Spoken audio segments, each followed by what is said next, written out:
in your generations. The second item is the table of showbread, a wooden table overlaid with gold. Upon this table, every Sabbath, 12 fresh loaves of ceremonial bread are placed by the high priest. You shall set them in 2 rows, 6 in a row, on a pure table before the Lord. Every Sabbath you shall set it in order before the Lord, continually being taken from the children of Israel by an everlasting covenant. Finally, there is the golden altar, upon which the high priest burns holy incense, made from God's own recipe, as given to Moses. Aaron shall burn on it sweet incense every morning. When he tends the lamps, he shall burn incense on it. And when Aaron lights the lamps at twilight, he shall burn incense on it, a perpetual incense before the Lord throughout your generations. The other compartment, the Holy of Holies, is separated from the holy place by a veil.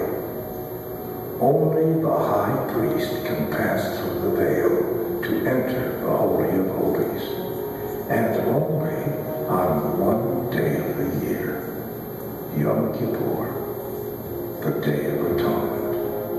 And the Lord said to Moses, tell Aaron your brother not to come at simply any time inside the veil, before the mercy seat which is on the ark, lest he die.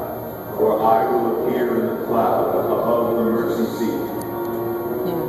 The mercy seat sits atop the only item inside the Holy of Holies, the Ark of the Covenant, crafted precisely according to God's exact instructions. Within the Ark reside the sacred objects of the testimony, the stone tablets of the law, Aaron's rod that budded, and a golden pot of hidden manna.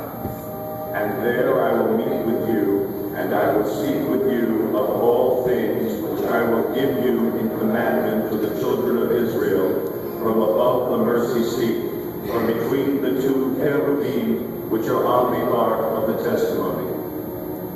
Once a year on Yom Kippur, all of Israel waits with apprehension as the high priest enters the Holy of Holies. On this occasion only does the high priest wear the white robes of a regular Levitical priest. For he is not only atoning for his own sins of the past year, but for all of ours as well, for the sins of the entire nation of Israel. The propitiation is made through the blood of an animal sacrifice. For the life of the flesh is in the blood, and I have given it to you upon the altar to make atonement for your souls. For it is the blood that makes atonement for the soul. In this manner, we achieve a temporary reconciliation with the Lord, and so preserve our sacred covenant. For the cloud of the Lord was above the tabernacle by day, and fire was over it by night, in the sight of all the house of Israel, throughout all their journeys.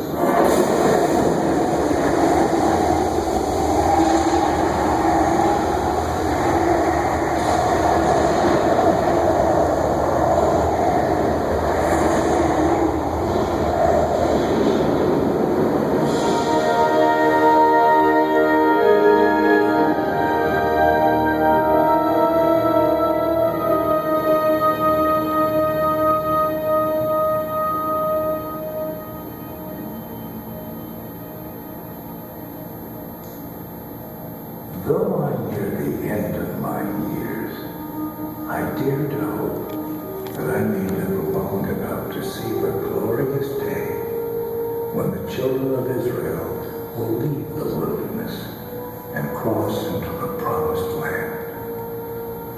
And lately, I dream of a great temple where the Ark of the Covenant will reside ever after, and where our services will continue throughout throughout our generations.